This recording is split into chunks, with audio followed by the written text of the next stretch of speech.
Quem você acha que são os maiores canais do YouTube brasileiro hoje? Aqueles que faturam milhões toda semana, seja por visualização, produtos próprios ou publicidade. Felipe Neto? Whindersson Nunes? Alguma produtora de funk como Condzilla ou GR6? Pode até ter sido, mas hoje, os maiores nomes do YouTube no Brasil não são humoristas, gamers ou funkeiros. São marombas. Por mais irônico que pareça. E calma, já vai fazer sentido. Você já reparou como de uma hora pra outra uma onda de influenciadores dos mais variados tipos começaram a treinar? Não pelo shape simplesmente, mas pelo conteúdo. Felca, Luva de Pedreiro, Gordão da XJ, Gaules, Danilo Gentili, Tete, Primo Rico e até o Podpah. Tamo competindo.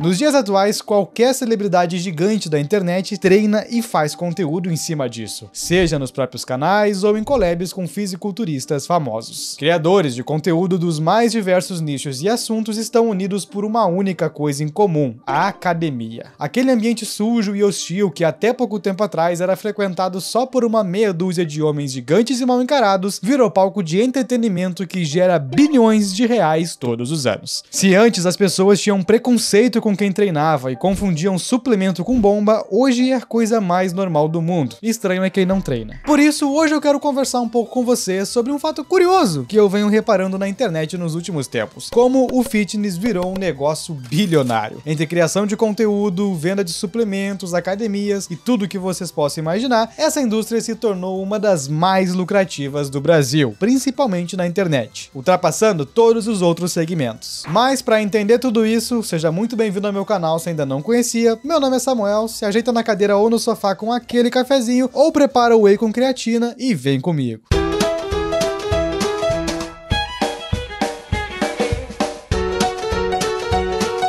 A ideia para esse assunto surgiu porque, talvez vocês não saibam, mas eu treino faz quase uns 2 anos. Porém, quando eu comecei a me interessar por academia e fui atrás de conteúdo sobre o assunto, foi bem antes disso e não havia muita coisa. Nessa época, o máximo que tinha de pessoas falando sobre o assunto era alguém ensinando sobre alimentos, tipos de corpo, como fazer tal exercício e etc. Aquele clichêzão. Só que, de um tempo pra cá, uma coisa muito bizarra aconteceu. Quem é mais antigo aí vai lembrar daquela famosa vez em que o Cariani fez um projeto com o Toguro. Esse formato super famoso hoje em dia, mas que na época era novo. E nosso querido Toga simplesmente foi pra uma balada em São Paulo sem treinar naquele dia. Daí o tiozão invadiu a festa e tirou ele na base da força. E esse vídeo, de mais de 8 anos atrás, mudou pra sempre a história do conteúdo maromba no Brasil. A partir daquele momento, o nicho fitness e as marcas no geral perceberam que seria muito mais lucrativo transformar o conteúdo de educação em entretenimento. As pessoas não querem saber o que é proteína, carboidrato, gordura ou sobre algum exercício, porque isso o ChatGPT pode ajudar. Elas querem se entreter e dar risada. E com isso nasceram as tão famosas novelas marombas, ou projetinhos, talvez você conheça por esse nome.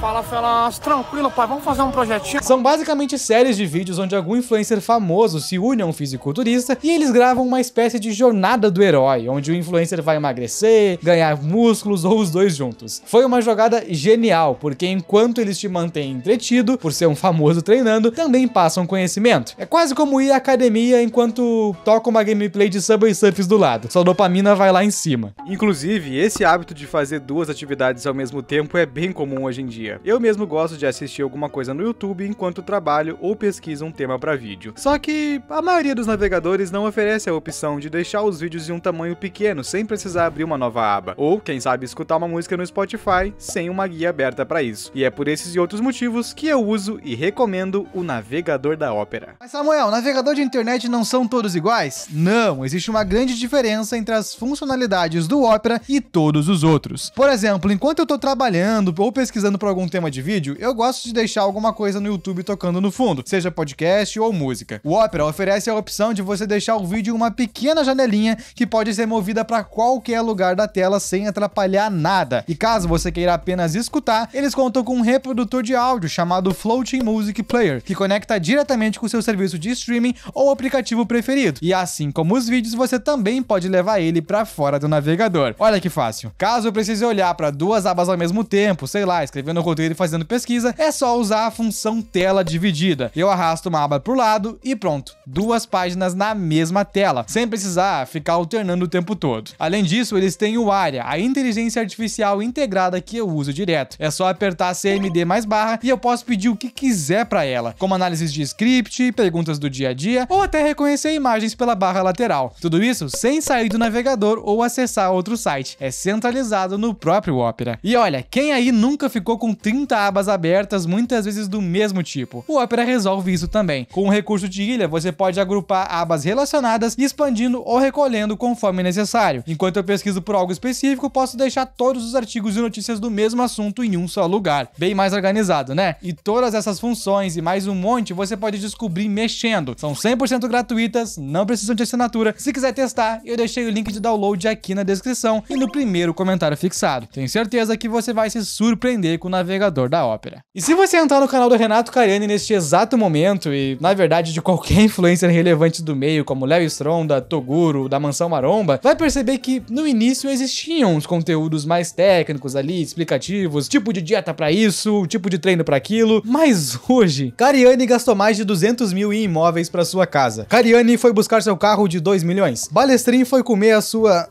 com a sua ex. É basicamente só isso que eles postam. Bitelo versus Chucrão no Monster Chef. O nome do cara é Chucrão, velho.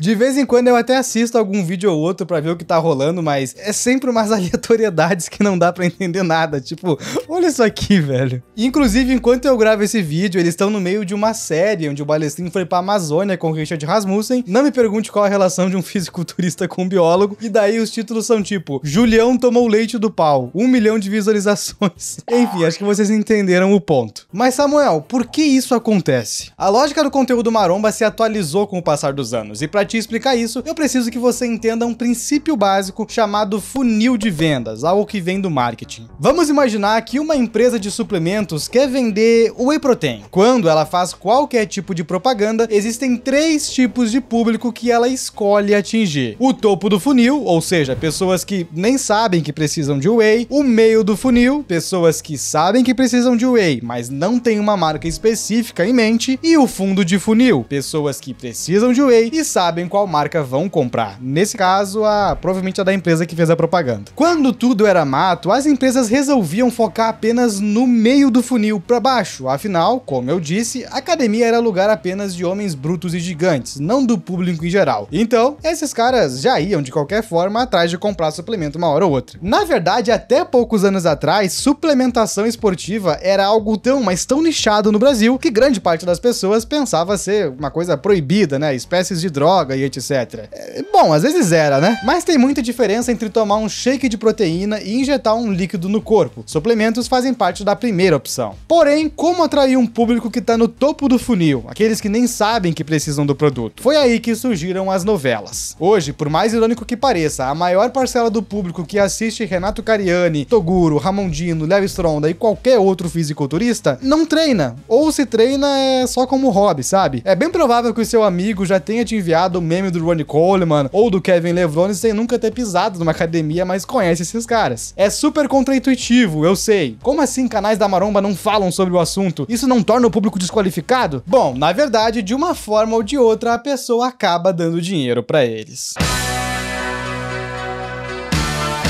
Há pouco mais de um ano atrás, o Cariani entrou pro time da Growth, que pra quem não sabe é uma das principais marcas de suplemento no Brasil, onde a maior parte dos criadores de conteúdo maromba estão. É tipo um Vingadores da academia. Em apenas 2 meses de patrocínio, ele vendeu mais de 24 milhões de reais, conforme dito no Flow. E isso apenas ele, a gente nem tá considerando todos os outros influenciadores que estão no time. Imagina quanto que essa marca fatura, tá ligado? É muito dinheiro! Então assim, se você achava que a academia era só lugar de bodybuilder, tá muito enganado. Pra um cara sozinho vender tudo isso de suplemento em tão pouco tempo, pode ter certeza que não foi apenas pra quem curte fisiculturismo. E falando nele, esse é o esporte mais conhecido dentro do fitness. Não é o único, existem várias categorias e formas de você ser alguém saudável sem necessariamente puxar ferro. Mas um bando de Hulk subindo no palco de sunga pra exibir o melhor shape possível, com certeza chama mais atenção do que um cara correndo 50 km numa maratona. Só que, mesmo assim, o hype é tão grande que já furou a bolha bolha há muito tempo. Recentemente, um pedreiro chamado Bitelo, que derrubava construções com a própria mão, e eu não tô brincando, tem vídeo do cara fazendo isso, ganhou o carinho do Brasil inteiro, mesmo sem ser um fisiculturista. O Cariani e o Toguro, dois empresários gigantes da maromba, têm um histórico de descobrir bons atletas, como fizeram lá atrás com o atual vice-campeão do Mr. Olímpia, Ramon Dino. Basicamente, fizeram o mesmo com o Bitelo, e em poucos meses, o maluco virou campeão mundial de powerlifting, levantamento de peso. Agora, vamos concordar que powerlifting não é um esporte lá muito conhecido, ninguém costuma parar na frente da TV pra assistir uma competição disso. Então, não deve ter tido muito hype, né? Num dos vídeos mais assistidos e bem recente no canal da Growth, eles foram pra Eslováquia participar do evento. E o vídeo tem quase 4 milhões de visualizações e 16 mil comentários. Só pra fins de comparação, o Felipe Neto não faz nem metade disso. Inclusive, uma curiosidade aleatória aqui. O Renato Cariani faz umas views bem parecidas com ele, ou seja, um canal de entretenimento maromba hoje é igual ou maior do que o fucking Felipe Neto. E eu acho que isso diz muita coisa. Também há poucas semanas atrás, o time da Growth foi parar no Passo ao Repassa do SBT, uma projeção nacional. Ou seja, o fitness ficou tão popular que até mesmo a TV aberta, aquela que por anos passou até tratando os caras como criminoso, agora levou para programa. Além disso, o número de academias no Brasil só vem triplicando nos últimos anos. E em entrevista pra Globo, um empresário da Ironberg CT, que você já deve ter visto uma caralhada de influencer treinando por lá, disse que o principal motivo é a conscientização sobre a saúde. Ele ainda comenta sobre como a academia deixou de ser aquele lugar frio e pouco convidativo para uma experiência cada vez mais gourmetizada. E isso é muito verdade. Por mais que ainda existam muitos locais de bairro onde o serviço costuma ser mais simples e old school, a proliferação das academias de rede que oferecem um ambiente bem mais premium é cada vez maior. E isso nos faz pensar que, por serem tecnicamente melhores do que as comuns, devem ser mais caras, né? Na verdade, não. Assim como os criadores de conteúdo entenderam que a estratégia vencedora era focar no público que não treinava, o mesmo aconteceu com as academias de rede. Pausa esse vídeo e comenta aqui embaixo. Quanto você acha que custa para treinar num local com boa infraestrutura, equipamentos top de linha e bem localizado? Eu não sei como é na cidade de vocês, mas onde eu moro, uma academia simples de bairro custa 80 ou 100 reais por mês, no plano mais barato. E por aí. No início, uma das mais famosas nesse segmento, a Smart Fit, chegou a custar apenas R$ 39,90, algo que você dificilmente encontra em outros lugares. A estratégia se chamava alto valor, baixo custo, e isso permitiu à empresa se tornar uma das principais líderes no ramo de academias aqui no Brasil, surgindo até o meme de que quem treina na Smart Fit é o povão e nas de bairro são os bodybuilder raiz.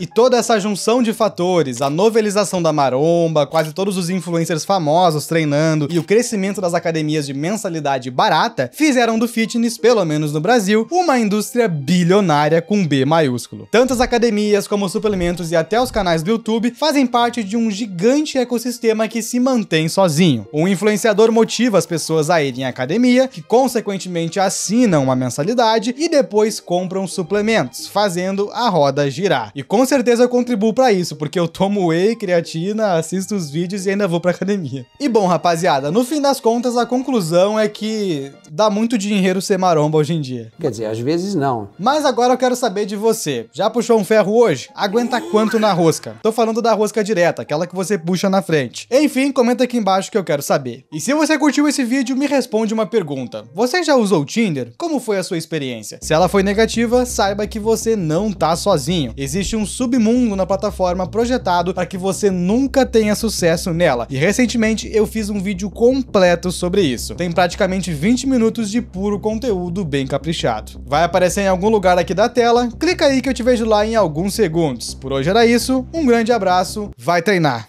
e até a próxima, rapaziada.